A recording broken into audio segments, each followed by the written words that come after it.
En phase d'Yin, il y a ce qu'on appelle le mâle dominant, l'astrologie septennale. C'est-à-dire un homme qui s'impose aux autres hommes et qui fascine les femmes. Et elles vont instinctivement vers lui. La phase Récel met fin à ce mâle dominant et on a plutôt affaire à des hommes qui se plient, par rapport aux femmes. Donc c'est une inversion du système.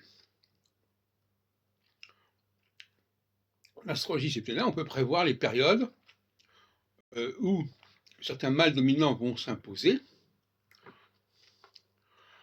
et vont être suivis par les femmes, et des périodes où certaines femmes dominantes, d'une certaine manière, vont s'imposer et vont être suivies par les hommes. Ce qui explique que parfois, un homme peut avoir deux types de femmes, deux types de relations avec les femmes. Tantôt, quand il est en phase d'Yin, il dominera, et tantôt, en phase Récel, il sera dominé. Mais ça ne sera pas forcément avec la même femme. Le passage d'une femme à l'autre, hélas, est lié à ça. Il y a des périodes où l'homme se fait obéir, et des périodes où il obéit.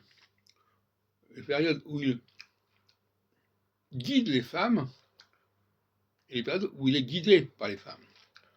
Il est guidé par le bout de son nez, si on peut dire. Donc il faut savoir à quel moment les choses s'inversent.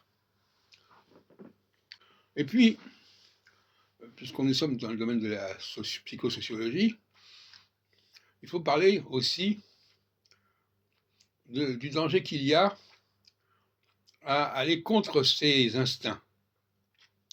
Quand vous ne respectez pas vos instincts, vous faites des erreurs. Par exemple, si vous avez envie de rejeter quelqu'un, et vous ne le rejetez pas parce qu'il y a une loi qui veut que, ou il y a une religion qui veut que, eh bien, vous faussez votre jugement. Et c'est très grave de fausser son jugement. Et la phase d'Yin, justement, est une phase qui nous contraint à être plus rigoureux dans nos jugements. Parce que nous avons fait des erreurs. Nous avons fait confiance à des gens qui ne méritaient pas, par exemple.